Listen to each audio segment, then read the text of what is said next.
नमस्कार, कैसे हैं आप सब। माधवी क्लास में आपका स्वागत है। मॉडर्न हिस्ट्री की सीरीज चल रही है जिसमें हम ब्रिटिश ईस्ट इंडिया कंपनी के बारे में देख रहे हैं। कई लेक्चर हमारे अपलोड हुए हैं, उनको डिस्क्रिप्शन के लिंक में जाके आप देख लीजिए। बाकी फेसबुक पेज पे भी हमारे लाइव चलते हैं, वहाँ पे भी आप देख सकते हैं। तो आज हम शुरू करेंगे उससे आगे, यानी ब्रिटिश ईस्ट इंडिया कंपनी ने भारत में किस प्रकार अपना प्रभाव स्थापित किया, किस प्रकार वो आगे बढ़े और किस प्रकार आप देखेंगे battle of Plassey, battle of Buxar, battle of Panipat ने उन्हें वो मौका दिया कि वो भारत में पूर्ण तरीके से शासन कर सकें। लेकिन उससे पहले मेरा पढ़ाने का तरीका थोड़ा अलग है, इस कारण से मैं आपको एक स्टैटिक होमवर्क भी दिया करता हूँ। और उस होमवर्क में मैंने पहले आपको एशियन कंट्री एंड कैपिटल दिया था, जिसमें लगभग 50 के आसपास कंट्री हैं एशिया में, है ना। तो 50 के 50 कंट्री के कैपिटल मैंने बोला था कि आप याद करेंगे। टास्क थोड़ा कठिन था, लेकिन मुश्किल इतना ज़्यादा नहीं था कि याद ना किया जा सके। और यदि आप लोगों को याद नहीं है तो आप लोग 5 मिनट ले सकते हैं। मेरे ख्याल से इसे लेना नहीं चाहिए क्योंकि आपके पास काफ़ी टाइम था। तो चलिए हम शुरू करते हैं। जिसको खड़ा करेंगे वही बताएगा और जिससे पूछेंगे केवल वही बताएगा, ठीक है। बीच में कोई एक दूसरे का एरिया कवर नहीं करेगा ना, बीच में टोका टिप्पणी करेगा, ठीक है। सबको मौका दिया जाएगा। तो एक मुझे वो पेज दीजिए जिसमें आपने लिखा है पूरे के पूरे 50 के 50।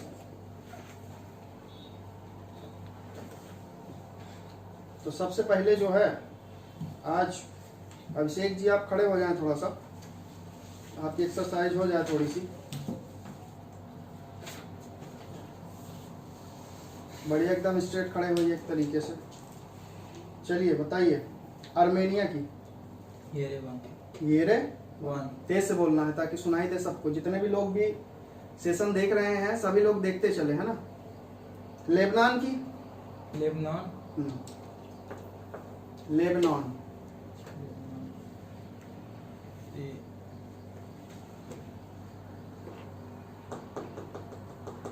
वो क्या कहते हैं, बेरूत। जॉर्डन की अम्मान। अशगाबाद कहाँ की है? अशगाबाद तुर्कमेनिस्तान की है। दुशांबे कहाँ की है? दुशांबे है तजाकिस्तान की, है ना, तजिकिस्तान भी बोलते हैं, ठीक है। म्यांमार की बताइए? नेपिटा। थाईलैंड की बताओ? बैंकॉक। कंबोडिया की बताइए? फिलीपींस की बताओ?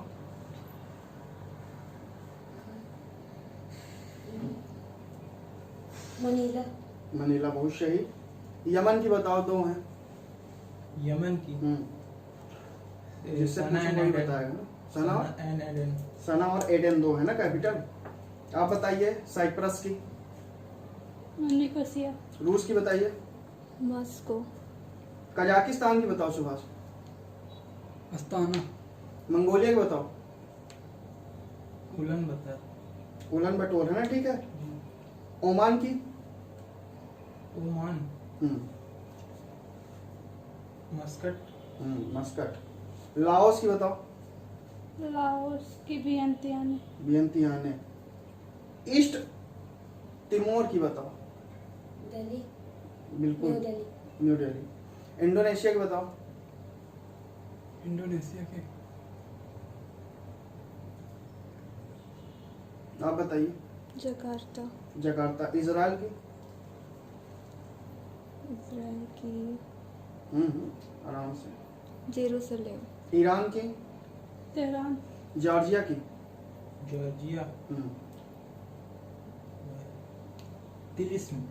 तबलिशी। उत्तर कोरिया की बता दो? उत्तर कोरिया।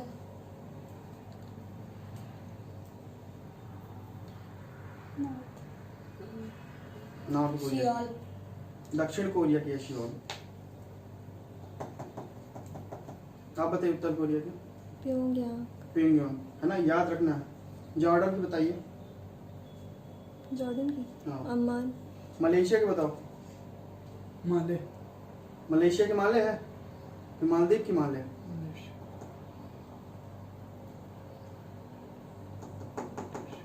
मलेशिया को बताओ खुशी?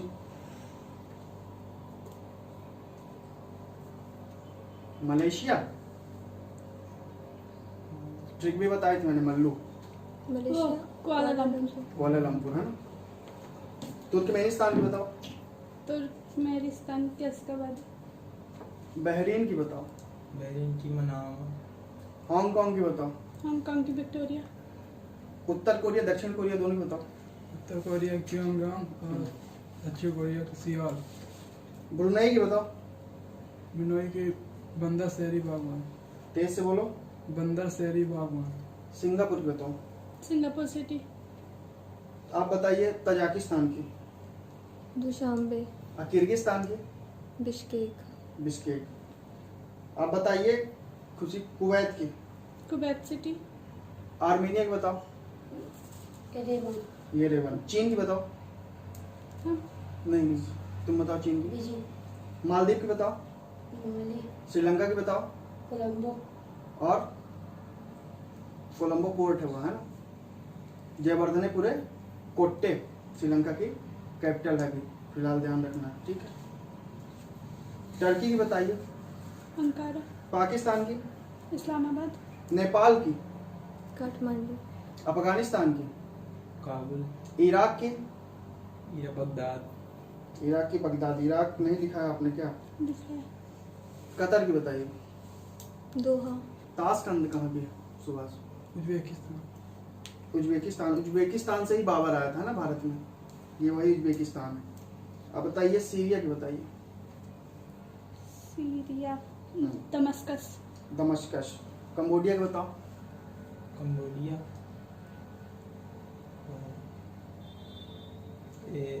Non pen.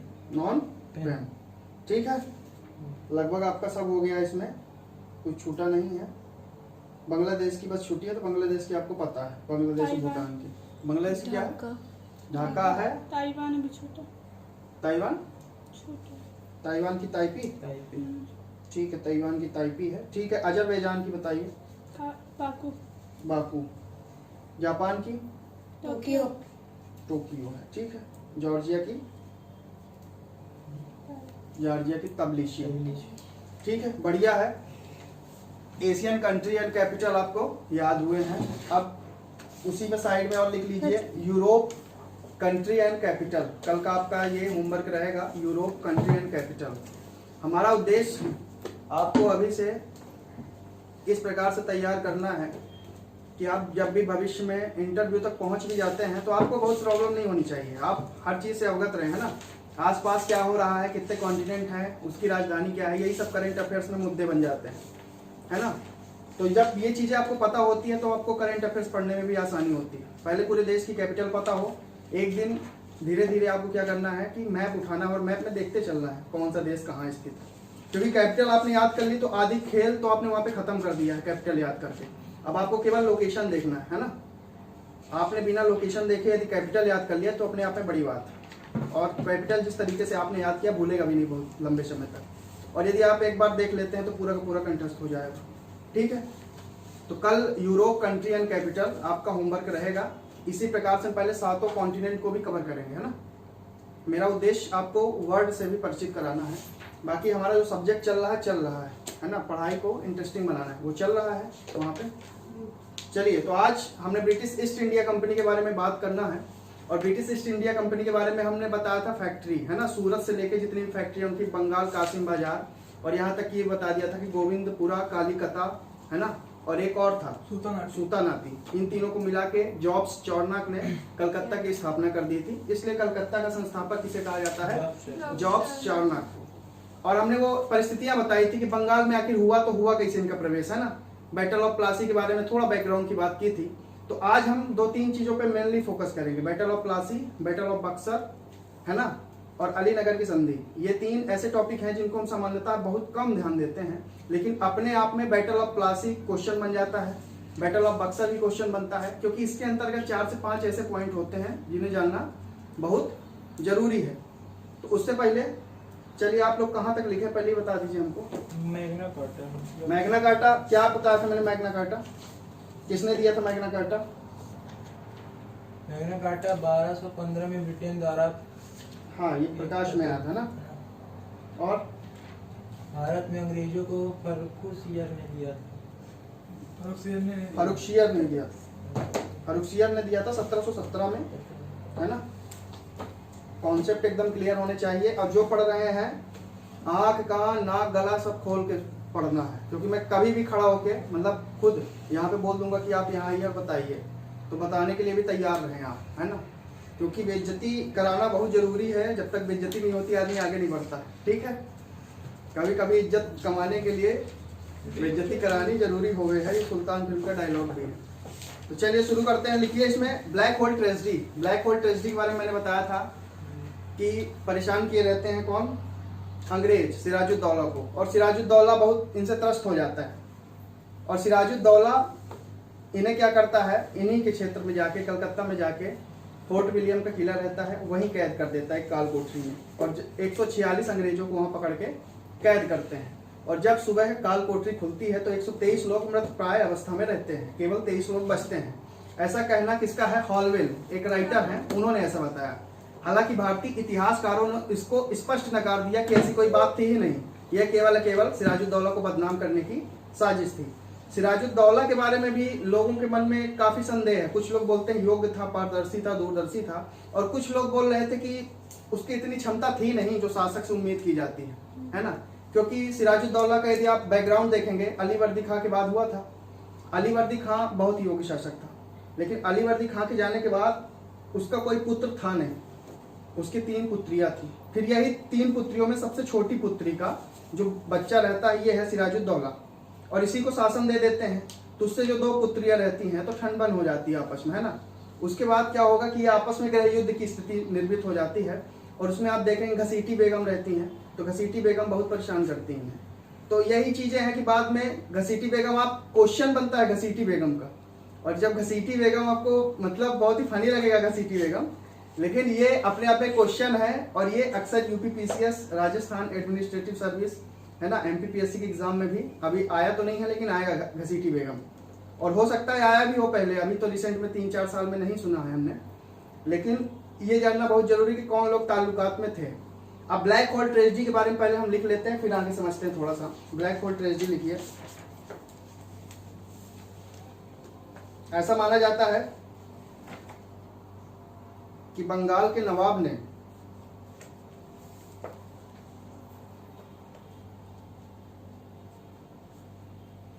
लिखो, लिखते चलो जितना लिख पाओ, कोशिश करने वालों की कभी हार नहीं होती। बस बेइज्जती होती है ना, लिखो लिखो, बाकी उधर से कवर कर लेना।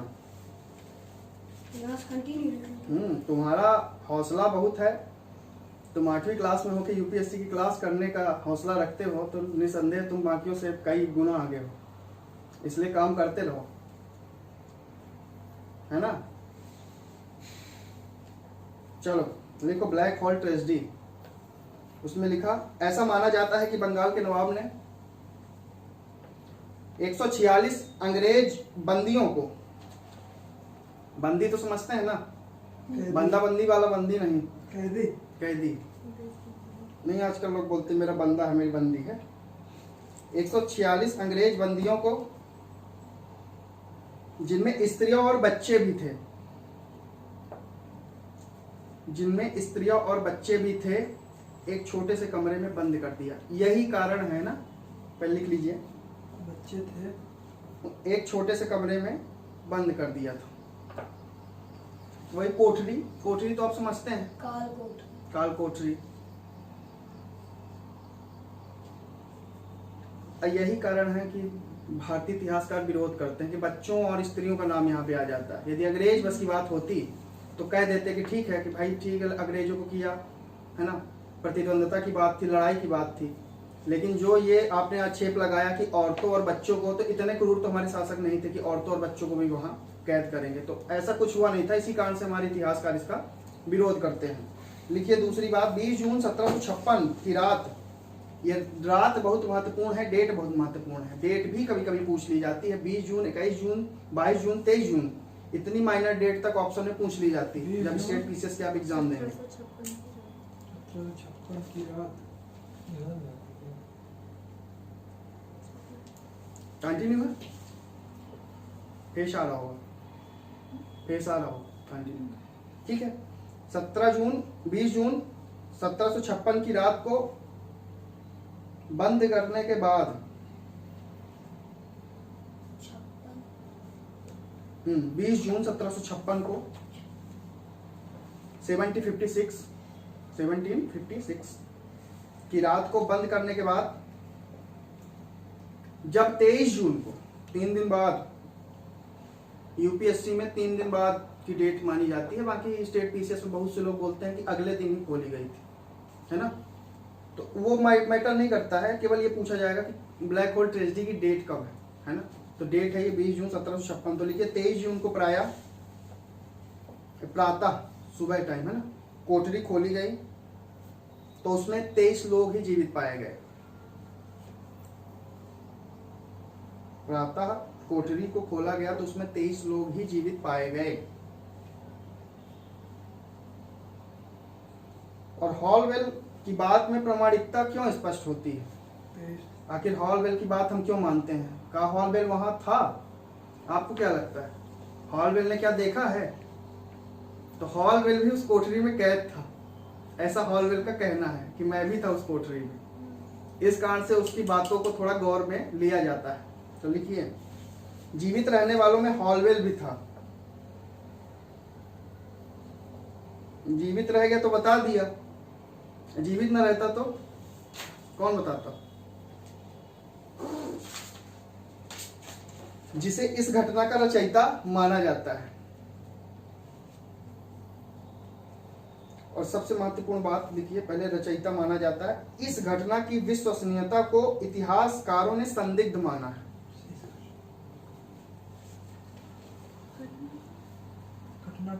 इस घटना की विश्वसनीयता लिख लेंगे।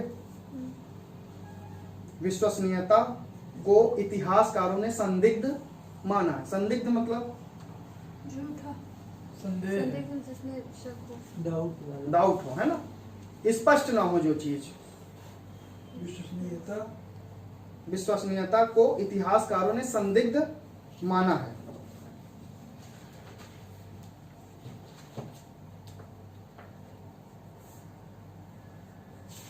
लिखिए महत्व इसका, ब्लैक होल ट्रेजेडी का सेकंड हेडिंग है महत्व। क्या इसका महत्व हुआ आगे चलकर, इसका क्या प्रभाव पड़ा, है ना। तो महत्व लिखिए, 2-3 पॉइंट इसमें लिखिए। इतिहास लिखिए, इतिहासकार मत लिखिए। इतिहास में इस घटना का महत्व केवल इतना ही है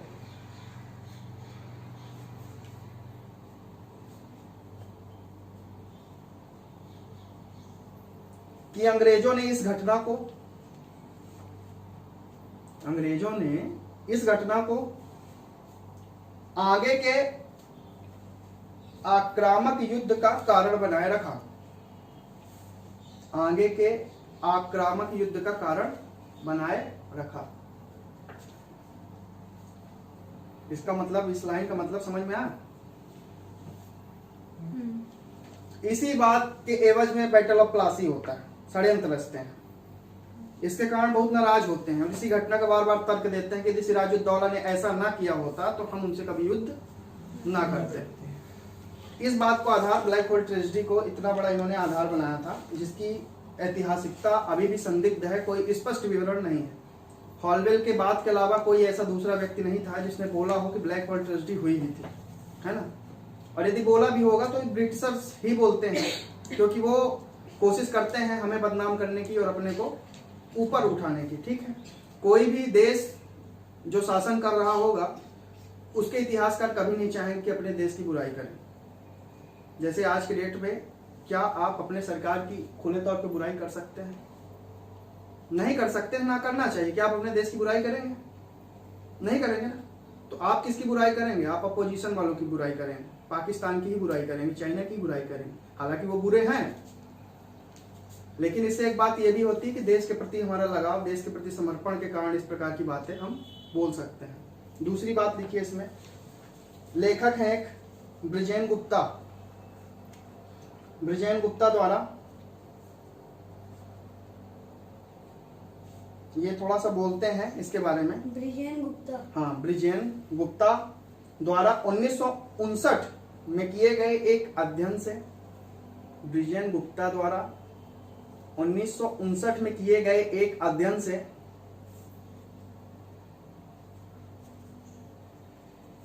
यह पता चलता है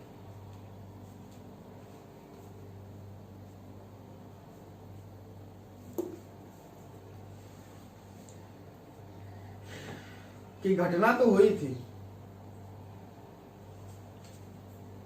लेकिन ब्लैक होल में प्रवेश करने वालों की संख्या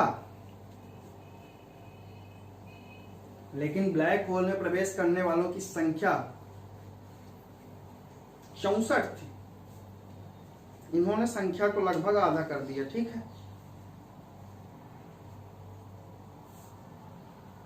और जीवित बचे लोगों की संख्या उसमें से 21 थी।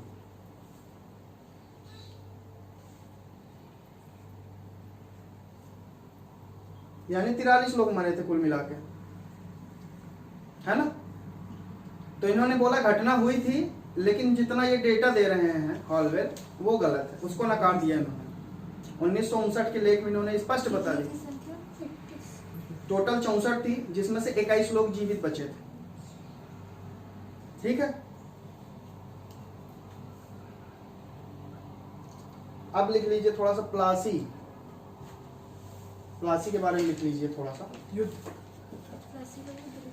प्लासी, रुकिए मैं बताता हूँ, हेडिंग अच्छी डालेंगे हेडिंग। वैसे प्लासी की युद्ध के कारण होता है हेडिंग।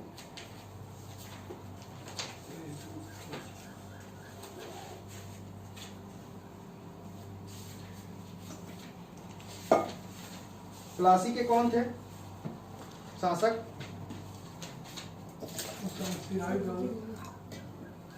थोड़ा पहले ये लिख लीजिए बंगाल की स्थिति क्या थी, ठीक। बंगाल की स्थिति जानना बहुत जरूरी है कि बैटल ऑफ प्लासी तक हम लोग पहुंचे कैसे। हालांकि ये परीक्षा के लिहाज से इतना ज्यादा महत्वपूर्ण नहीं है, केवल पीटी में एक क्वेश्चन निकलते हैं, लेकिन चूंकि इतिहास को पढ़ना है तो बैकग्राउंड से उठाना बहुत जरूरी होता है ना, क्रम नहीं तोड़ना। लिखिए बंगाल की स्थिति, कंडीशन ऑफ द बंगाल। उसमें लिखिए बंगाल मुगल साम्राज्य का एक प्रांत था। प्रांत मतलब राज्य, सूबा, ठीक है। 1717 ईस्वी में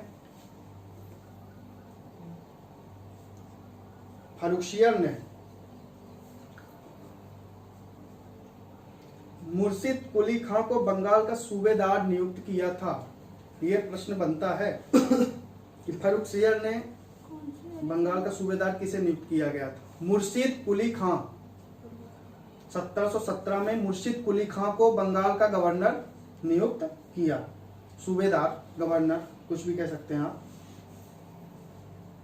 अब ये मुर्शिद कुली खां योग्य व्यक्ति था, है ना, बढ़िया था। इसके समय में जो प्रशासनिक दक्षता थी बहुत ज्यादा थी, अपने क्षेत्र में किसी को एंटर होने नहीं देता था, और जितना भी पैसा है, टैक्स कलेक्शन का काम है, वो भी सही तरीके से करता था। ये चाहते तो मुगल सल्तनत से अलग हो सकते थे, अपना स्वतंत्र राज्य स्थापित कर सकते थे, लेकिन क्योंकि एक ईमानदार व्यक्ति था, है ना, शुरू से इसने, इसके जितने भी आप देखेंगे आने वाले लोग थे, पहले वाले जितने भी लोग थे, तो शुरू से इन्होंने क्या है, मुगल साम्राज्य के प्रति ईमानदारी दिखाई, इसलिए जुड़े रहे। और 1770 में फर्रुखियर जैसे शासक से भी ये जुड़े रहे, उनके प्रति भी ईमानदार रहे हैं। तो लिखिए मुर्शिद कुली खां एक योग्य व्यक्ति था।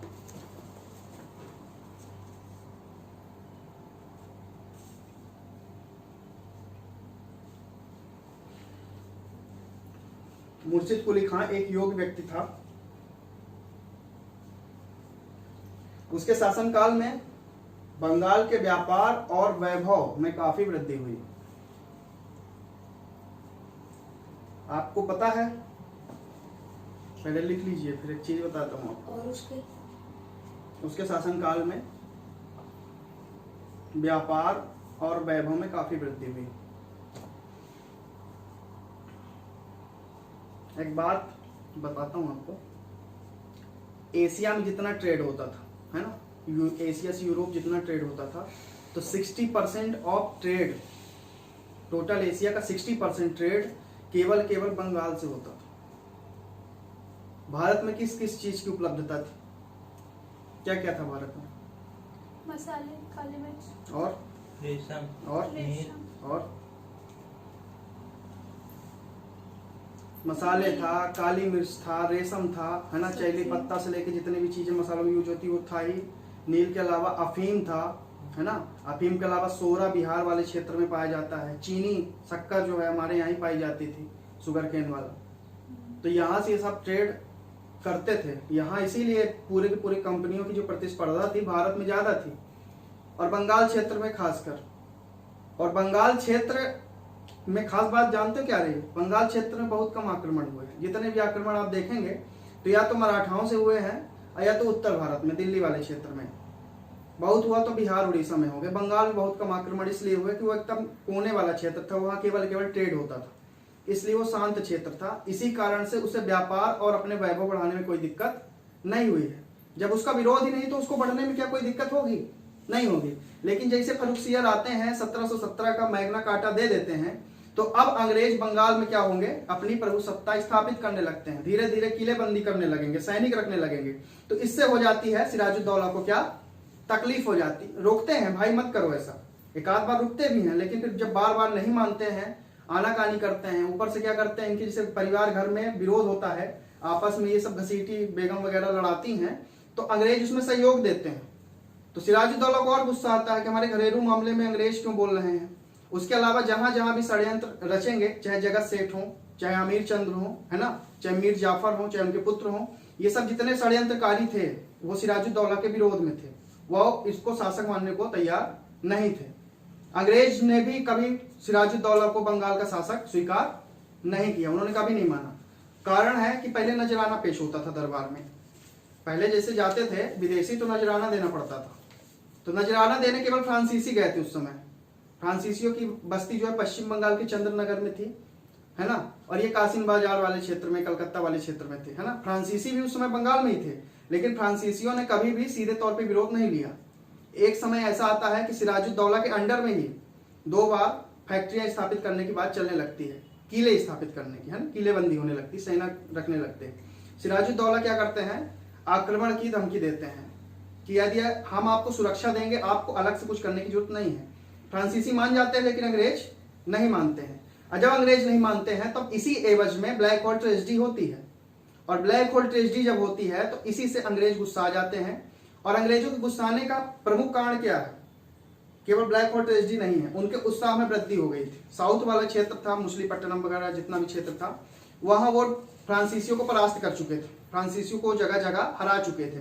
तो इससे क्या हुआ कि उनके उत्साह में वृद्धि थी कि अब हम किसी को भी हरा सकते हैं। और इसी क्रम में फिर बैटल ऑफ प्लासी होता है, वो कहीं अंग्रेज पीछे हटने वाले नहीं रहते हैं। लेकिन अंग्रेज बुद्धिमान थे, अंग्रेजों ने डायरेक्ट युद्ध नहीं लड़ा, मीर जाफर को बुलाया, अपने साइड मिलाया और कहा कि यदि आप हमें बैटल ऑफ प्लासी जितवा देते हो तो आपको हम शासक बना देंगे यहाँ का। मीर जाफर इसी लालच में केवल क्या करते हैं, बाद में सिराजुद्दौला की अपने पुत्र के साथ मिलकर हत्या कर देते हैं, और युद्ध होने से पहले ही अंग्रेजों की विजय हो जाती है। और फिर वहां सिस्टम हो जाता है डायआर्की रूल, द्वैध शासन की व्यवस्था हो जाती है। लॉर्ड क्लाइव के नेतृत्व में प्लासी का युद्ध लड़ा जाता है, और डायआर्की रूल के तहत क्या होती है कि शासक बैठा दिया आपने, वो नाम मात्र का है, काम किसका रहेगा, अंग्रेजों का रहेगा। टैक्स कलेक्शन होगा शासक के नाम से, लेकिन पहुंचेगा किसके पास, अंग्रेजों के पास पहुंचेगा। तो उसको मात्र नाम मात्र का शासक बना देते हैं। पावर किसके हाथ में रहती है, मेन अंग्रेजों के हाथ में। तो यही चीज फिर आगे चल के जब मीर जाफर फिर आनाकानी करते हैं कि यार महाराज हमको तो कुछ विशेष पावर ही नहीं है, सब काम मेरे नाम से हो रहे हैं, जितनी जनता भड़केगी मीर जाफर के प्रति भड़केगी, और लाभ किसको हो रहा है, अंग्रेजों को हो रहा है। मीर जाफर आनाकानी करते हैं, उसके बाद मीर कासिम को बना देते हैं।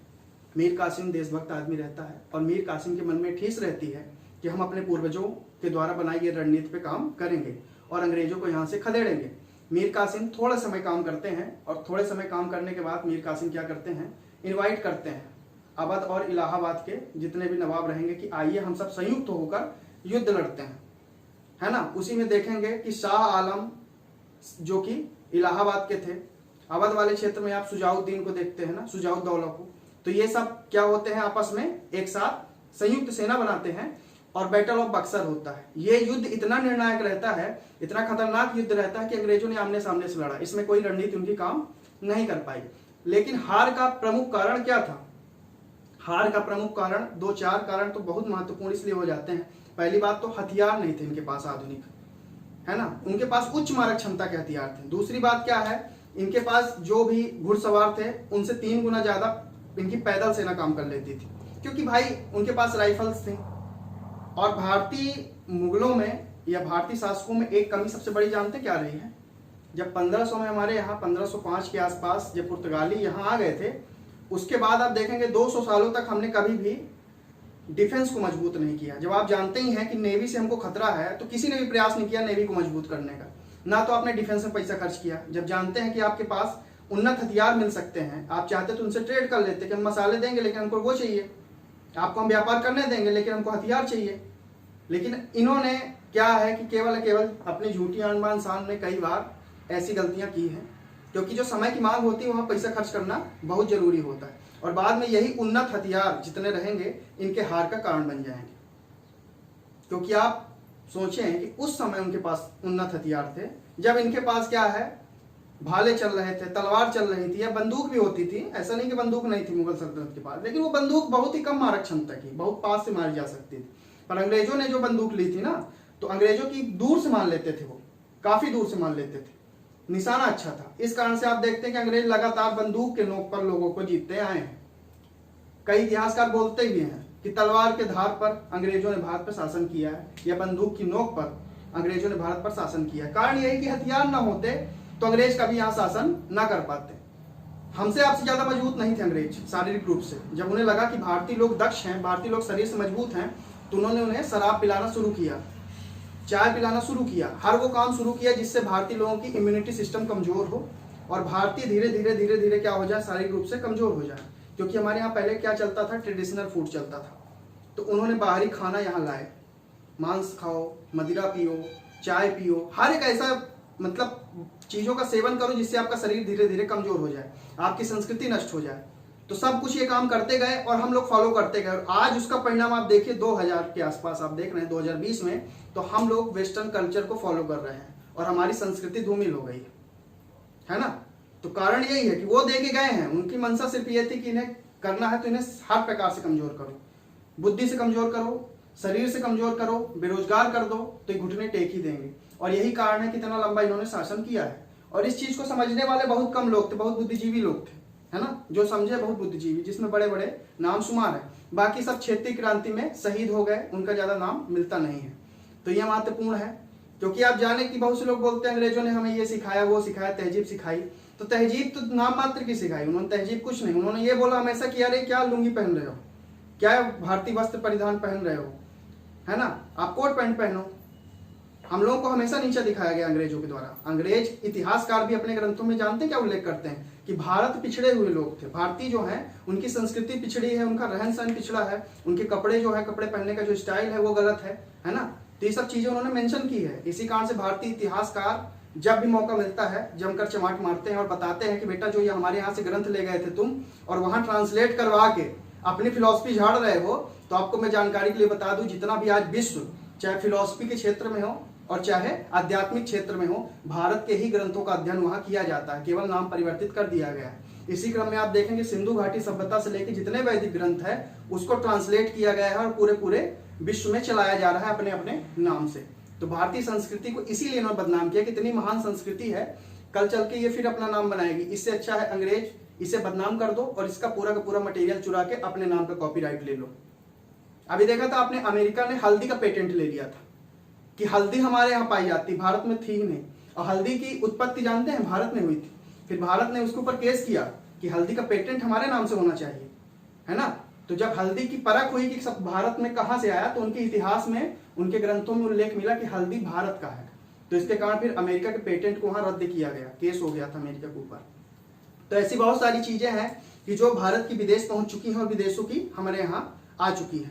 फास्ट फूड आप लोग खा रहे हैं जितना भी, बर्गर वर्गर, ये दुनियादारी, ये क्यों बनाया गया था? एक्चुअल फास्ट फूड बनाया गया था मजदूरों के लिए, और आज हम इसे बहुत शान से खा रहे हैं। जो पेटीज, बर्गर, ये है, सब है, सभी खाते हैं, इसमें कोई शक की बात नहीं है, हम लोग भी खाते हैं। तो जो आप पिज्जा एडिक्टेड बोल देते हैं कि बहुत से लोग पिज्जा एडिक्टेड है, ये है, वो है, तो सब पिज्जा उजा उसके लिए बनाया गया था कि जो पूरा दिन गड्ढा खोदते हैं, पूरा दिन काम करते हैं, लेबरगिरी करते हैं। लेकिन आज वो चीज फैशन के तौर पे है, उसके रेट इतने ज्यादा है कि आप पूरी संपत्ति उस पर कुर्बान कर देते हैं। डेली आपको चाहिए पिज्जा बर्गर, उसके लिए पैसा खर्च कर रहे हैं। तो ये चीज था, संस्कृति तोड़ने का इन्होंने अंग्रेजों ने काम किया।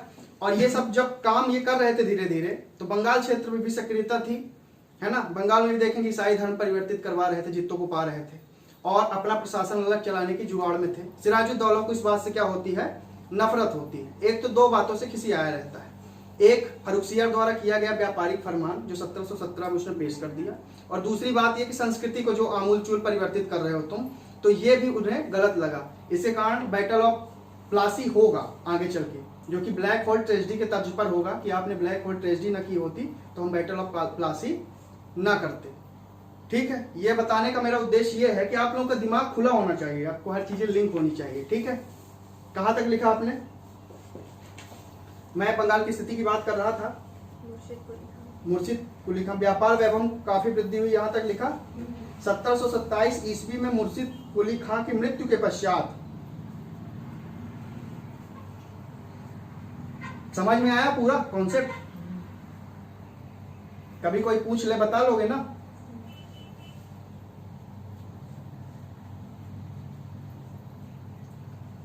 रोजगार युक्त बकलोल होने से अच्छा है बेरोजगार ज्ञानी रहो।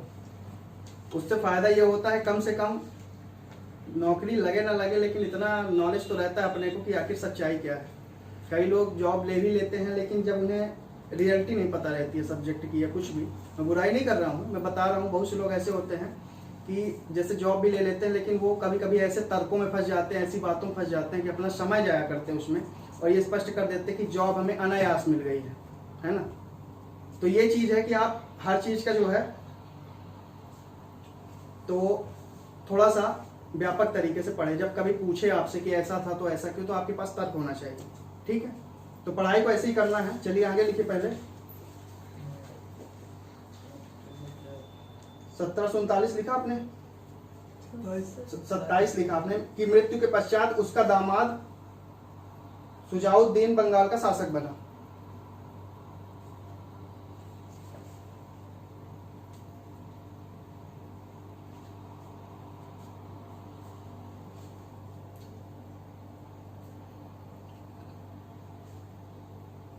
तत्पश्चात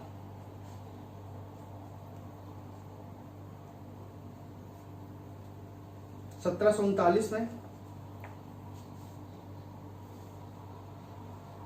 उसका पुत्र सरफराज खां बंगाल का नवाब बना।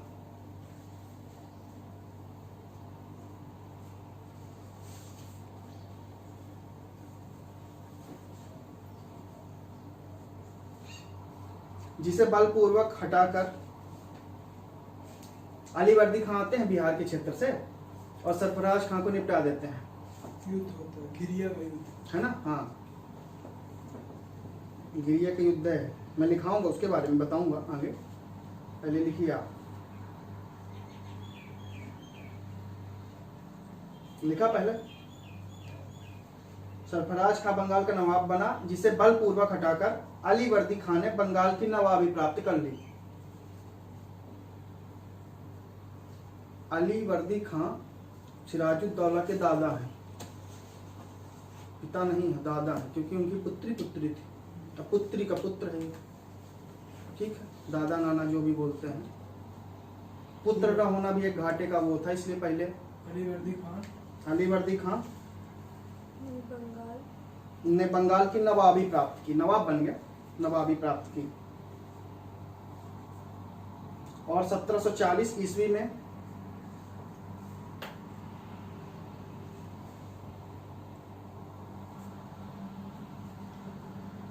बंगाल, बिहार, उड़ीसा को मिलाकर एक स्वतंत्र राज्य की स्थापना की। बंगाल, बिहार, उड़ीसा, BBU कोड है इसका, BBU, बंगाल, बिहार, उड़ीसा को मिलाकर स्वतंत्र राज्य की स्थापना की। स्वतंत्र राज्य क्या है बताइए? स्वतंत्र राज्य क्या है? आजाद। नहीं, आजाद का मतलब क्या हो गया? ऐसे का पहले स्वतंत्र नहीं थे, स्वतंत्र थे। स्वतंत्र राज्य का अर्थ क्या, मतलब मुगलों के अधीन नहीं रह गए, अपनी स्वतंत्र, किसी के अधीन नहीं। करोड़ देना बंद कर दिए। बिल्कुल, स्वतंत्र राज्य का मतलब ये हो गया कि अब हम किसी के अधीन नहीं है, ये क्षेत्र हमारा है और यहाँ के जितना भी काम धाम है सब हम देखेंगे, जितना कमाई है सब हमारी है। यहाँ के प्रशासन की जिम्मेदारी हमारी है, यहाँ युद्ध हम लड़ेंगे और किसको सहायता देना है नहीं देना है हम किसी से पूछेंगे नहीं, मतलब संपूर्ण प्रभुत्व संपन्न होना। ठीक है, अब अभी तक तो चल रहा था, मुगलों के अधीन चल रहे थे ये, लेकिन जैसे ही अली वर्दी खां का शासन आता है तो अली वर्दी खां संबंध विच्छेद कर देते हैं दिल्ली सल्तनत से, कहते हैं कि आप अपना देखो हम अपना देखें, आज से हम स्वतंत्र हैं। और तब दिल्ली सल्तनत की भी इतनी हिम्मत नहीं रह जाती है कि इनका विरोध करेगा, क्योंकि बाबर अकबर है ना, औरंगजेब की बात अलग थी, उनके पास ऐसी सेना थी, उनके पास वो क्षमता थी कि उन्होंने सबको मिला के रखा। लेकिन उसके बाद जब अयोग्यता का क्रम लगातार आ जाता है, कोई भी एक आप देखेंगे बाद में कोई भी योग्य शासक नहीं आता है ना, लगातार अयोग्यता पे अयोग्यता, तो उसके बाद ये सब जो क्षेत्र है वो सब टूट टूट के अलग हो गए। जो वहां पहले इनके अंडर में काम किया करते थे अब वहां के वो राजा बन गए। तो धीरे धीरे मुगल सल्तनत क्या होता है, खत्म होने का, पतन होने का तो यही कारण है ना, यही तो मेन कारण है। कितना बड़ा साम्राज्य आपने विकसित कर लिया लेकिन आपका प्रशासन तंत्र कमजोर है, आपकी पकड़ अपने प्रशासन में अपने राज्यों में नहीं है और यही राज्य धीरे धीरे स्वतंत्र हो जाते हैं। तो लिखिए कहां तक लिखा आपने? अली वर्दी खां एक योग्य एवं सशक्त नवाब था।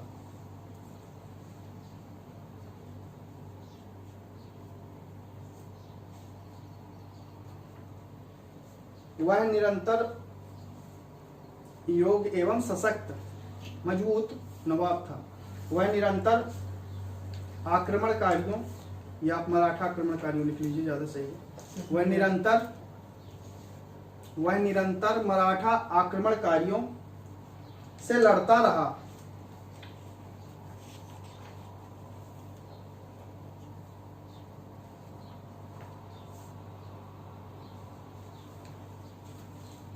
अंत में 1751 में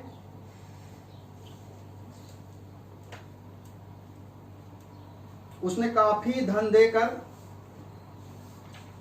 मराठों से संधि कर ली।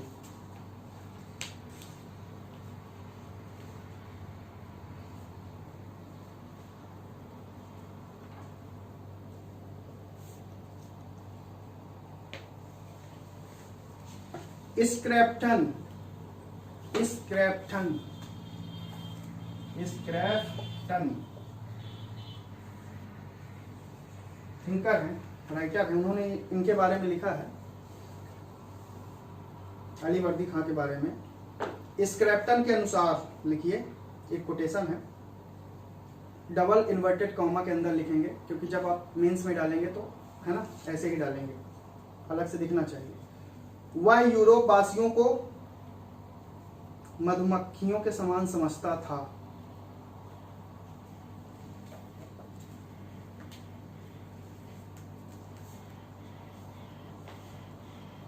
जिससे मधु तो प्राप्त हो सकता है, मधु मतलब शहद तो प्राप्त हो सकता है, परंतु लिखा इतना, मधु तो प्राप्त हो सकता है परंतु छेड़ने पर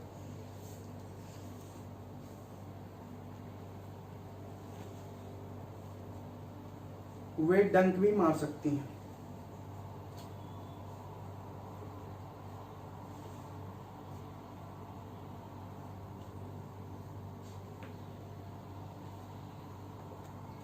अब लिखिए, अली वर्दी खां के कोई पुत्र नहीं था।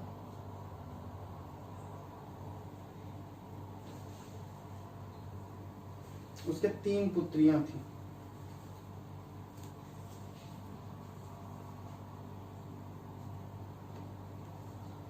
घसीटी बेगम बहुत गुस्साई रहती है ना हमेशा। घसीटी बेगम को लगता है कि बताओ कितना बड़ा अन्याय किए हैं, पूरी प्रॉपर्टी इनको दे दी है।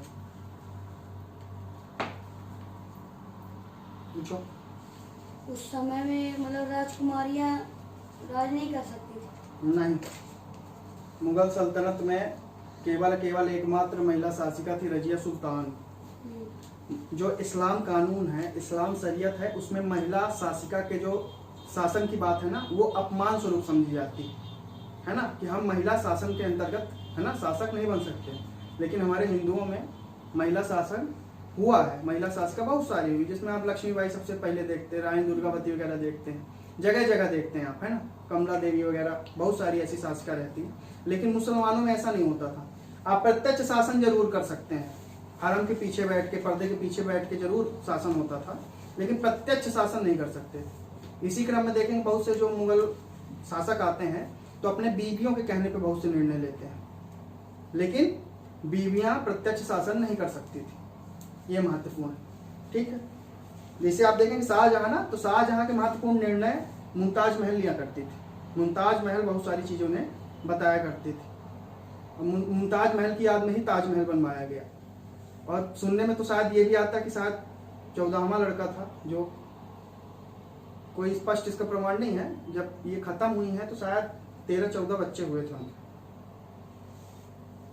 ऐसा मिथ भी हो सकता है, कोई वो नहीं, कहने में आता है, बाकी देखेंगे आगे स्पष्ट कोई प्रमाण मिलता है तो कहने का मतलब ये है कि देखिए बहुत सारे जो शासक आएंगे ना, तो अपनी पत्नियों से लेके डिसीजन जरूर लेते हैं, लेकिन ये नहीं कि पत्नी सामने आके बोल दे कि नहीं ऐसा करना है। वो राज दरबार को संचालित नहीं कर सकती, ठीक है। इसी कारण से पुत्रियों को शासन नहीं दिया गया, पुत्रियों के पुत्र को दिया गया, नहीं तो पुत्रियों को बना देते। हाँ, कहां तक लिखा आपने? 3 पुत्रियां थी। 3 पुत्रियां थी। अतः 1752 में उसने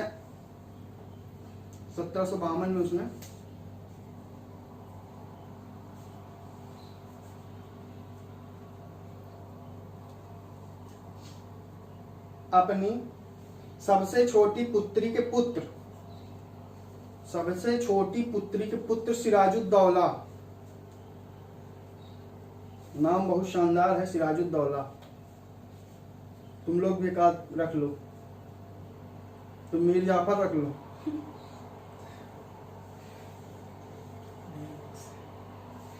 तुम जगत सेठ रख लो, तुम मीर कासिम रख लो। तो उससे क्या होगा, तीनों लोग एक दूसरे को याद रखोगे और हंसोगे भी। और आप लोग घसीटे सीटी बेगम जो फिट हो रहा हो तो रख लीजिए। चलिए, ये तो रही हंसी मजाक की बात। लिखिए, सिराजुद्दौला को अपना उत्तराधिकारी घोषित किया। 10 अप्रैल 1756 ईस्वी को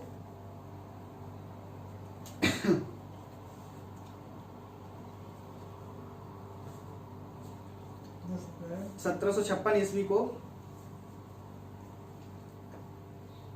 अलीवर्दी खां की मृत्यु के पश्चात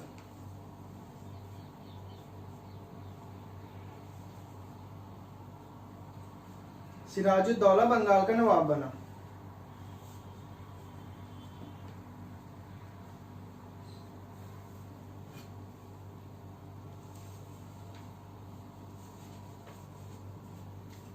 सिराजुद्दौला के नवाब बनते ही कहाँ का नाम बना? बंगाल का, तो पूरी रामायण खत्म हो गई। सीता कौन है पूछे हैं, सब बंगाल का ना चल रहा है अभी।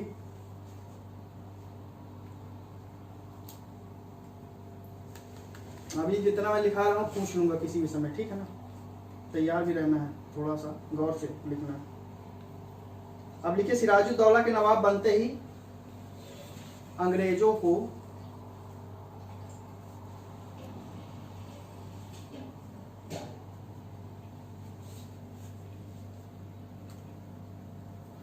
उसके विरुद्ध षड्यंत्र करने का मौका मिल गया, है ना। पारिवारिक विरोध हुआ भाई, 2 पुत्रियों के साथ अन्याय, 1 पुत्री के साथ न्याय।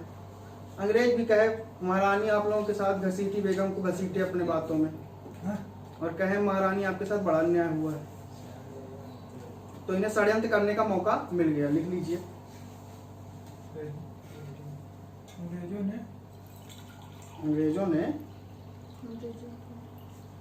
अंग्रेजों को षड्यंत्र करने का मौका मिल गया।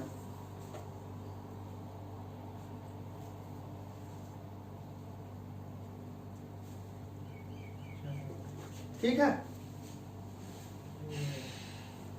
जो आगे चलकर प्लासी के युद्ध का कारण बना। इसका क्या?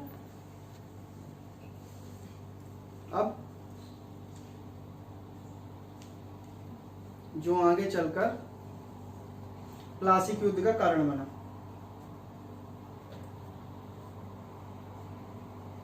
अगला पेज पलटाइए और लिखिए प्लासी की युद्ध के कारण। मेंस का बहुत शानदार टॉपिक, बहुत अच्छा और पूरा क्लियर हो जाएगा, बहुत इजी लैंग्वेज में लिखवाते हैं। प्लासी के युद्ध का कारण अब अगली हेडिंग रहेगी, हर एग्जाम के लिए महत्वपूर्ण है ये, है ना। यूपीएससी मेंस तो है ही सही, स्टेट पीसीएस कोई भी मेंस हो और हिस्ट्री का पोर्शन जहां जहां भी आता है तो शायद ही कोई ऐसा एग्जाम हो जहां ये ना बनता हो क्वेश्चन। तो लिखिए प्लासी के युद्ध के कारण। 3-4 कारण आप लोग पढ़ते हैं, थोड़ा लिखवा दिया जाए।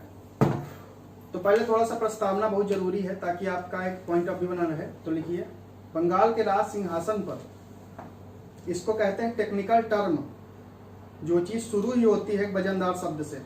बहुत से लोग क्या लिखते हैं, बंगाल के शासक, बंगाल की ये, बंगाल की वो। तो देखिए लिखिए बढ़िया, बंगाल के राज सिंहासन पर सिराजुद्दौला के आसीन होते ही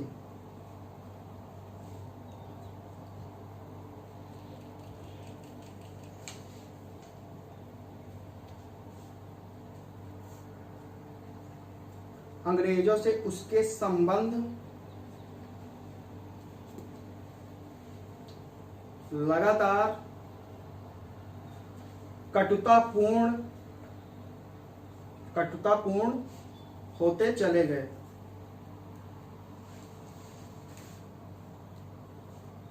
आप भी जब अपने मित्र से अपना दिया हुआ उधार वापस मांगने लगते हैं तो आपके संबंध कटुतापूर्ण होने लगते हैं। इसके परिणाम स्वरूप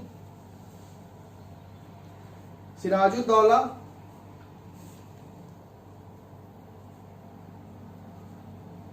ये जितने भी आप लोग पेन के पीछे ये फांस के लिख रहे हैं, इससे स्पीड कम होती, पता है,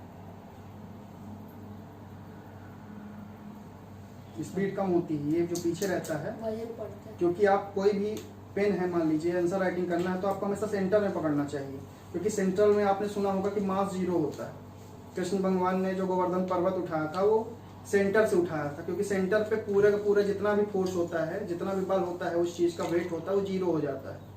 और जितने आप सेंटर के पास से लिखेंगे ना, उतना ही जल्दी आप कलम चला पाएंगे, और जितना ही सेंटर से दूर जाएंगे तो उतना ही आपको वजन लगाना पड़ेगा, वेट बढ़ाना पड़ेगा, है ना, दबाव ज्यादा देना पड़ेगा उसमें।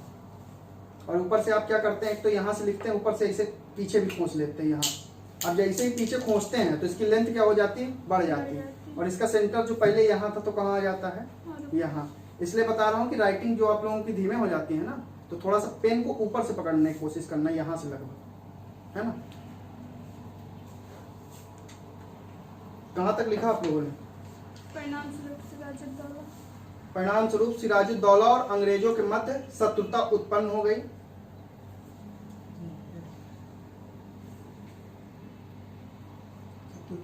उत्पन्न हो गई, जिसकी परिणति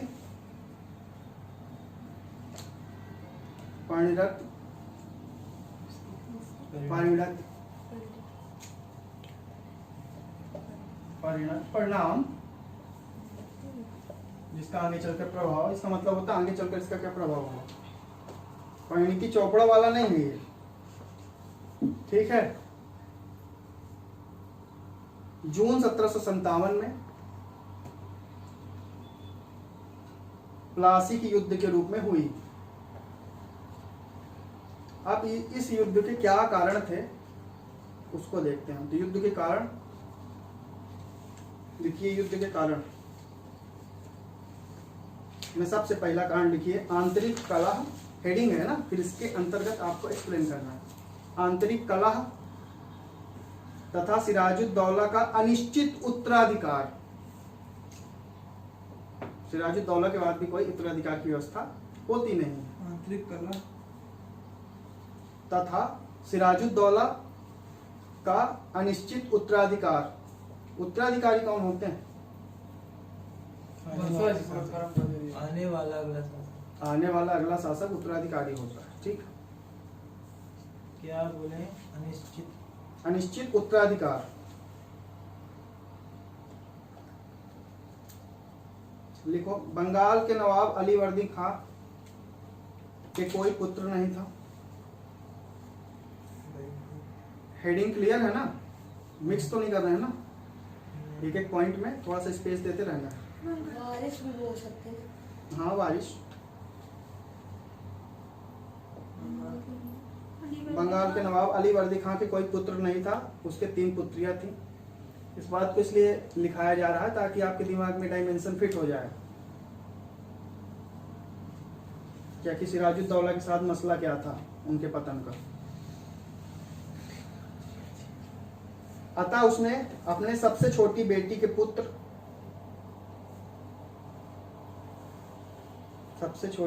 पुत्र, सिराजुद्दौला को अपना उत्तराधिकारी नियुक्त किया।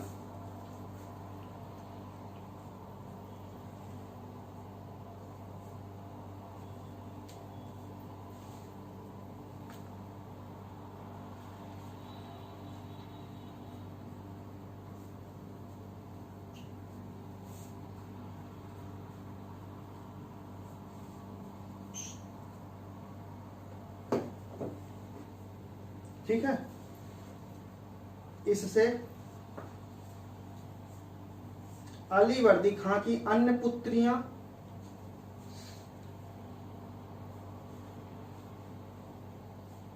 घसीटी बेगम तो न भूलेगा। 20 वर्ड में घसीटी बेगम एमपीपीएससी का क्वेश्चन बनता है।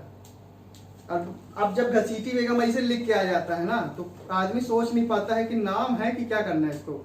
इस तरह के क्वेश्चन सिर्फ घसीटे जा सकते हैं फिर, क्योंकि यदि आपको पता नहीं घसीटी बेगम कौन है तो फिर इसमें आप लिखेंगे कुछ भी, घसीटी बेगम योग्य शासिका थी, ये है वो है, दुनियादारी आप लिख देते हैं। शासिका तो थी ही नहीं, सोचना चाहिए घसीटी के पीछे बेगम लिखा है। और मुसलमान शासन तो होता ही नहीं है, केवल एक बार हुआ रजिया सुल्तान, लेकिन खो के लिख देते हैं। क्योंकि हम लोग कभी जब हम लोग मेंस का आंसर देते थे कोचिंग वगैरह में, तो ऐसा लिखते थे। इस कारण से हम लोग बता रहे हैं कि जब हम नौसिखिए होते हैं तो इस तरह की शब्दावली का प्रयोग करते हैं। इसलिए आप घसीटी बेगम आए तो क्या लिखेंगे आप? घसीटी बेगम कौन थी?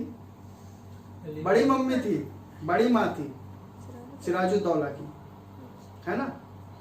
और घसीटी बेगम बड़ी पुत्री भी थी। मौसी न हुई। कौन?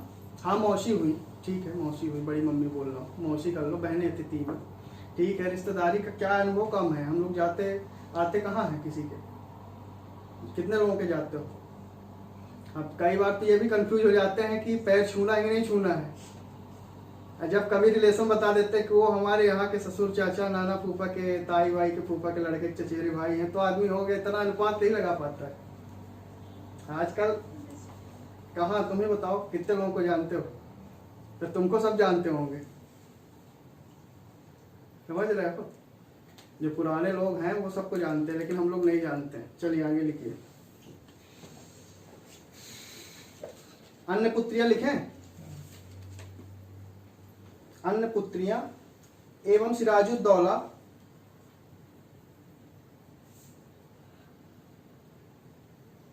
के मध्य विवाद हो गया। कहा सुनी होने लगी।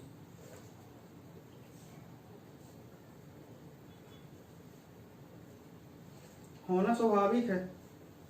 पूरी जमीन यदि एक पुत्र को दे देंगे 2 लोग तो लड़ेंगे ही, है ना? गलत ही था, हालांकि थोड़ा थोड़ा देना ही चाहिए था। दिया होगा थोड़ा बहुत, मगर हो गया ना बना होगा उतने में काम। क्लियर है? चलिए आगे लिखिए। हो गया, ये आपने लिख लिया ना। दूसरा लिखिए, सिराजुद्दौला के विरोधियों को अंग्रेजों का समर्थन। नींद किसको किसको आ रही?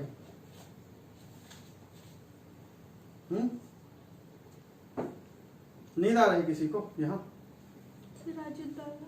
बताइएगा नींद आए तो पूछना शुरू कर दूंगा, अभी सब नींद उड़ जाएगी। जहाँ पूरे राज्यों के सीएम, हाँ, इनके जो विरोधी हैं उन्हें अंग्रेज समर्थन देते हैं। ठीक है, हेडिंग इसलिए लिखा रहा हूँ, आप पॉइंट में पढ़ते हैं, लेकिन हेडिंग में पढ़िए, क्योंकि हेडिंग में पढ़ने से यदि 4-5 पॉइंट लिखने तो आप 20 पॉइंट बना लेंगे इससे लगभग, है ना? ये हेडिंग से पॉइंट निकालने की कला होती है। आप आगे धीरे धीरे सीखेंगे, अभी टाइम लगेगा थोड़ा सा। तो लिखिए, बंगाल के सिंहासन के लिए जो षड्यंत्र चल रहे थे उनमें अंग्रेज भी शामिल थे। अंग्रेज क्यों शामिल थे? ट्रेड के लिए वहां पे वो आ गया था, ट्रेड में ट्रेड तो कर ही रहे थे। सिराजुद्दौला उनका मैग्ना है ना? कार्टा थोड़ा प्रभावित, सिराजुद्दौला से वैसे भी वो खिसियाए हुए थे। सिराजुद्दौला थोड़ा खतरनाक शासक था। बंगाल के सिंहासन। उसने स्पष्ट घोषणा की थी जैसे ही हम आएंगे अंग्रेजों को सीमित कर देंगे। तो अंग्रेजों ने सोचा थोड़ा भिड़ाया जाए। थोड़ा भिड़ाया जाए, इसको शासक न बनने दिया जाए। घसीटी बेगम वगैरह को सबको लेता है कंट्रोल में, है ना। अंग्रेज भी शामिल थे लिखा।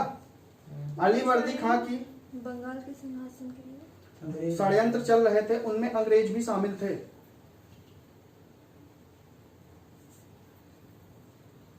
तुम ऐसे भी अंग्रेज लगते हो।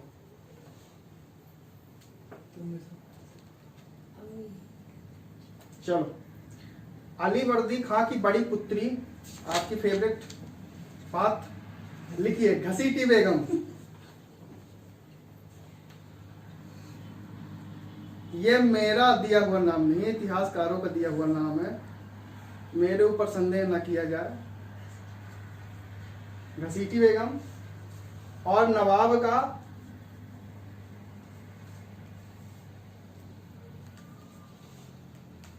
संबंधी सूबेदार शौकतगंज दूसरे जो है ना, इनके इसका चचेरा भाई था शौकतगंज, सिराजुद्दौला का। शौकतगंज सिराजुद्दौला के विरुद्ध षड्यंत्र कर रहे थे।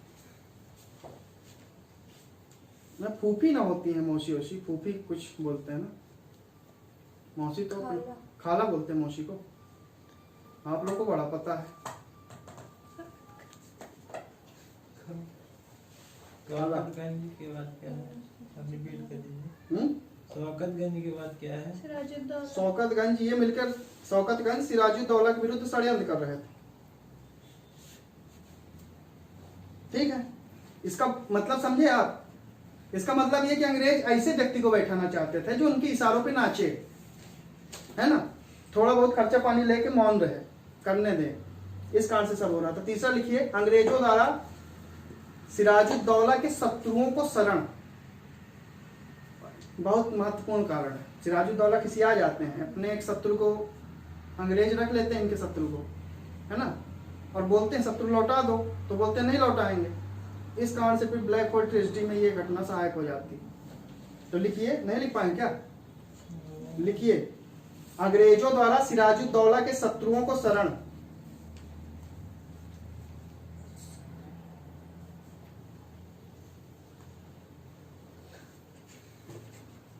लिखिए, सिराजुद्दौला ने अपनी स्थिति को मजबूत करने के लिए घसीटी बेगम को दंडित करने का निश्चय लिया, क्योंकि यही है जो अंग्रेजों को मदद कर रही थी, है ना।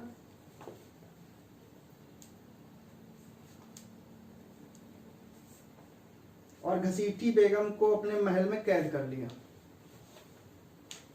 घसीटी बेगम को उन्हीं के महल में क्या कर लिया गया? कैद कर लिया गया। पहले दंडित करने का निश्चय किया गया और बाद में घसीटी बेगम को अपने महल में कैद कर लिया।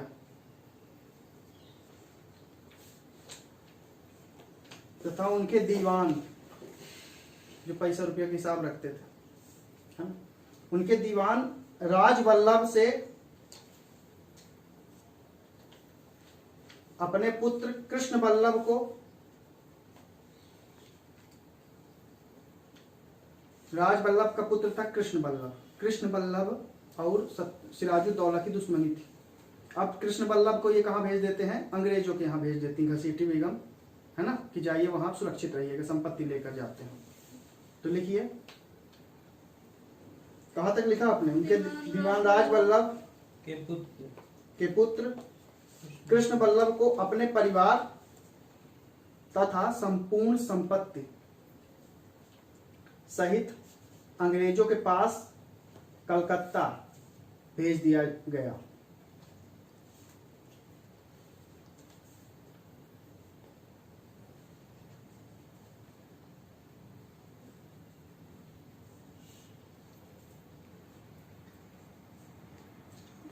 सिराजुद्दौला ने कृष्ण वल्लभ को वापस मंगवाने की मांग की।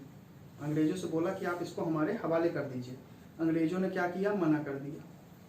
इससे संबंध और कटुतापूर्ण हो जाएंगे। तो लिखिए, कहाँ तक लिखा आपने? भेज दिया। हाँ, कलकत्ता भेज दिया। कलकत्ता भेज दिया। लिखिए, नवाब ने अंग्रेजों से उसे वापस मांगा। किसे वापस मांगा? कृष्ण वल्लभ को। तो अंग्रेजों ने लौटाने से इनकार कर दिया।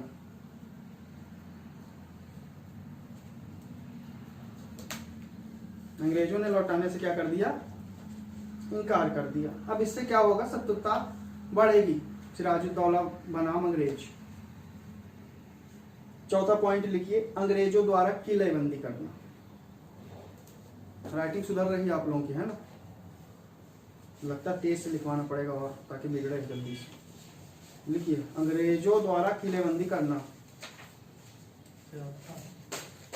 अंग्रेजों द्वारा किलेबंदी करना। किलेबंदी करने का मैंने मतलब बताया था, क्या होता है? अपनी सेनाएं स्वयं करना, है ना? अपना प्रशासन स्वयं चलाना। किलेबंदी मतलब अपना किला हो जाना। जैसे मुगल किले हो गए, तो किले हो गए तो मतलब राजा हो गए, तो ये स्वतंत्र होना चाह रहे थे। तो अंग्रेजों द्वारा किलेबंदी करना, है ना? सिराजुद्दौला के नवाब बनते ही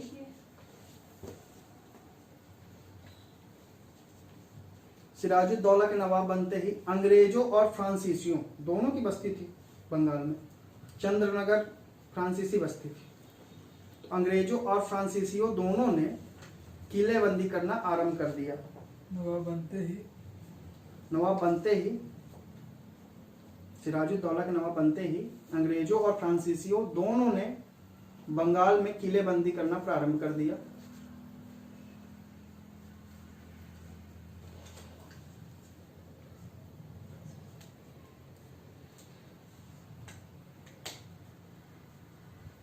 इसके एवज में, एवज लिख लेंगे, इसके एवज में बदले में, इसके एवज में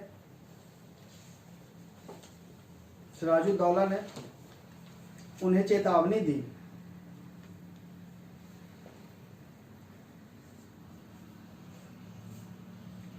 उन्हें चेतावनी दी कि आप ऐसा ना करें, कि आप ऐसा ना करें,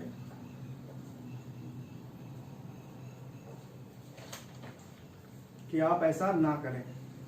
और लिखिए, फ्रांसीसी तो मान गए, फ्रांसीसी तो मान गए, किंतु अंग्रेज नहीं माने।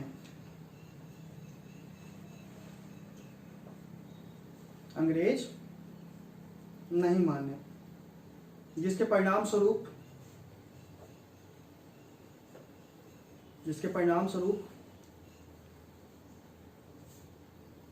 नवाब ने अंग्रेजों के किले को ध्वस्त करने का आदेश दे दिया। सिराजुद्दौला ने,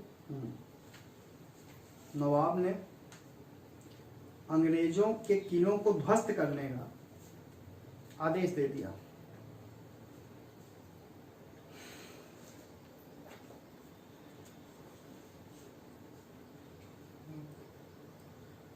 लिखिए, सिराजुद्दौला के प्रति अंग्रेजों का अपमानजनक व्यवहार। पांचवा पॉइंट, प्लासी की युद्ध के कारण, है ना?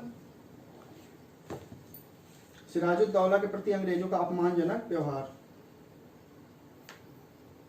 अब लिखिए, सिराजुद्दौला जब बंगाल का नवाब बना तो अंग्रेजों ने, सिराजुद्दौला जब बंगाल का नवाब बना तो अंग्रेजों ने भारतीय परंपरा के अनुसार, भारतीय परंपरा के अनुसार इससे पहले जब नवाब बना तो, सिराजुद्दौला जब बंगाल का नवाब बना तो अंग्रेजों ने भारतीय परंपरा के अनुसार दरबार में उपस्थित होकर नजर प्रस्तुत नहीं किया, नजराना नहीं दिया कि आइए महाराज, स्वागत है आपका हमारी तरफ से, 10,000 सोने चांदी हीरा असरफियां भेंट में, तो देते थे नजराना, ये सम्मान समझा जाता, तो परंपरा थी कि आपको देना ही पड़ेगा। तो प्रस्तुत नहीं किया, उपस्थित होकर प्रस्तुत नहीं किया। कहां तक लिखा प्रस्तुत नहीं किया। है ना? दरबार में उपस्थित होकर नजर प्रस्तुत नहीं किया। नजर या नजराना लिख लीजिए, जो आपको सुटेबल लगे। जबकि फ्रांसीसियों ने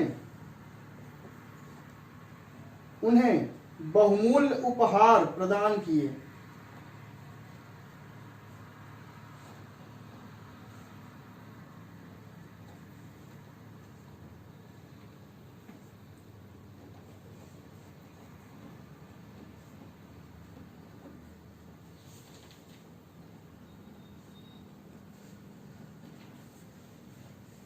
ठीक है, प्रदान की।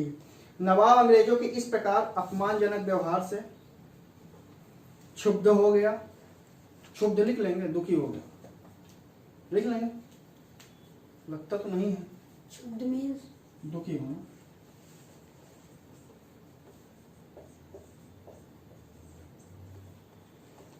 दुखी होना, अपमानित होना, क्रोधित होना। ठीक है, क्षुब्ध हो गया और उसने अंग्रेजों से बदला लेने का निश्चय किया।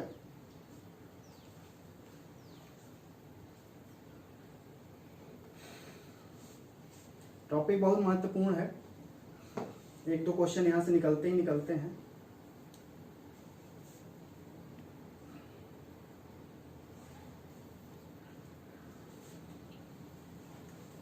अगला लिखें, अंग्रेजों द्वारा व्यापारिक सुविधाओं का दुरुपयोग, जो मैग्ना कार्टा था उसका दुरुपयोग। तो अंग्रेजों द्वारा व्यापारिक सुविधाओं का दुरुपयोग।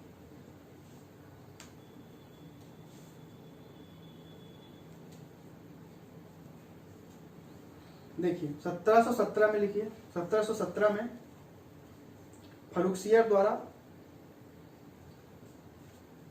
कंपनी को मैग्ना कार्टा दिया गया था, किंतु कंपनी के लोग अपना व्यक्तिगत व्यवसाय में भी उसका उपयोग करने लगे। कंपनी को मैग्ना कार्टा दिया गया था, कंपनी को मैग्ना कार्टा दिया था, किंतु कंपनी के लोग अपने व्यक्तिगत व्यवसाय में उसका उपयोग करने लगे।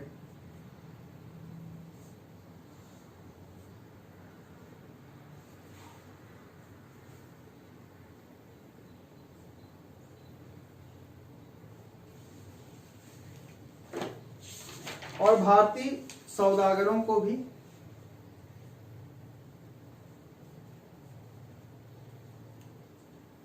अपने दस्तखत जारी करके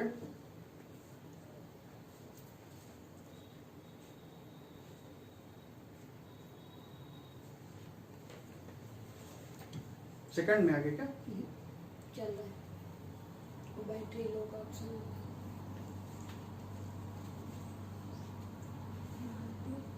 भारतीय सौदागरों को भी अपने दस्तखत जारी करके भेज देते थे। भारतीय भी व्यापार नहीं कर पाते थे। भाई शासन सिराजुद्दौला का है, परमिट ये जारी कर रहे हैं, तो इस कारण से सिराजुद्दौला गुस्सा आ जाते हैं। 7वां पॉइंट लिखिए, मीर जाफर का विश्वासघात और अंग्रेजों की कूटनीति। मीर जाफर का विश्वासघात और अंग्रेजों की कूटनीति। जैसा कि सर्वविदित है, सभी जानते हैं मीर जाफर के बारे में, और अभी मैंने आप लोगों को एक आध लोगों को नाम भी दिया है, तो उसका उपयोग करें। अंग्रेजों की कूटनीति। अब लिखिए, अंग्रेजों ने कूटनीति का सहारा लेकर, षड्यंत्र मतलब करना, कूटनीति षड्यंत्र।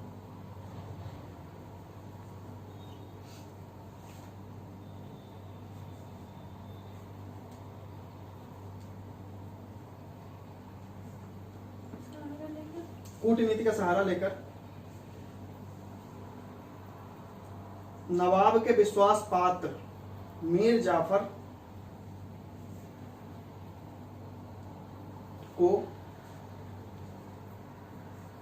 मीर जाफर को बंगाल का नवाब बनाने का प्रलोभन देकर, बंगाल का नवाब बनाने का प्रलोभन देकर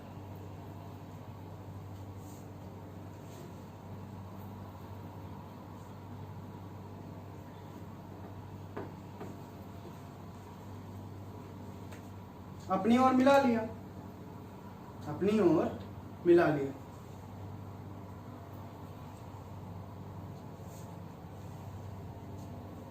ठीक है, मीर जाफर के बारे में जानते हैं, फिर बैटल ऑफ प्लासी होगा। ठीक है, षड्यंत्र रचेंगे, मिल जाएंगे साथ में। लिखिए,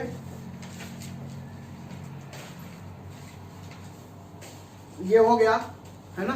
कल हम पढ़ेंगे कि संघर्ष कैसे हुआ, संघर्ष की पूरी दास्ता पढ़ेंगे। अब बैटल ऑफ प्लासी का पूरा संघर्ष जहाँ से शुरू होता है, क्या कैसे हुआ, उसके बाद कौन सी संधि हुई, और उसके बाद किस प्रकार से इनका कब्जा आगे अंग्रेजों का हुआ, वो सब चीजें पढ़ेंगे। अभी हमने क्या पढ़ा है आज, थोड़ा सा बैकग्राउंड देख लिया है, और बैकग्राउंड के अलावा देख लिया कि प्लासी की युद्ध के कारण क्या है।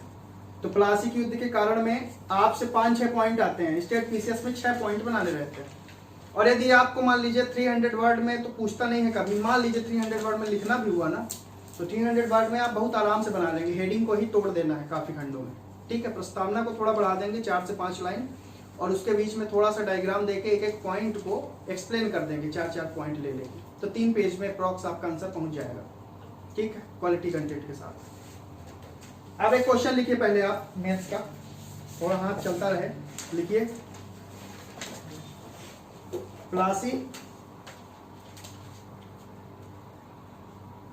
का युद्ध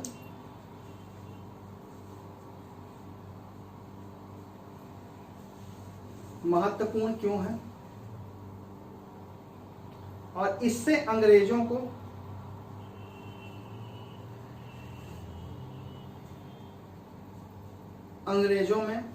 को क्या लाभ हुए। थोड़ा सा पढ़ लेंगे, हल्का सा टॉपिक आगे का भी है ना, और इसका आंसर बना के लाएंगे बढ़िया शानदार तरीके से। मैं कल कॉपी चेक करूंगा आपका। यूरोपियन कंट्री एंड कैपिटल आप लोगों को सबको कंप्लीट करना है। अंग्रेजों को क्या सबको कंप्लीट करना है? यूरोपियन कंट्री एंड कैपिटल हो जाएगा ना। एशियन तो पूरा याद हुआ आपको, सीएम याद हो गए, गवर्नर याद हो गए हैं, और धीरे धीरे इसी क्रम में स्टैटिक पोर्शन में बहुत सारी चीजें आपको याद करवाते चलेंगे। जो काम आपको अलग से सब्जेक्ट में ही करना पड़ता है ना, बहुत सारी चीजें आप अभी से दिमाग में रखेंगे। ठीक है, तो ठीक है, मिलते हैं अगले सेशन में। यदि सेशन पसंद आ रहा है तो आप कमेंट में अपनी प्रतिक्रिया दे दें, जरूरतमंदों को शेयर कर दें। तब मिलते हैं अगले सेशन में प्लासी की युद्ध के आगे की घटना के साथ, है ना। तब तक के लिए जय हिंद, जय भारत।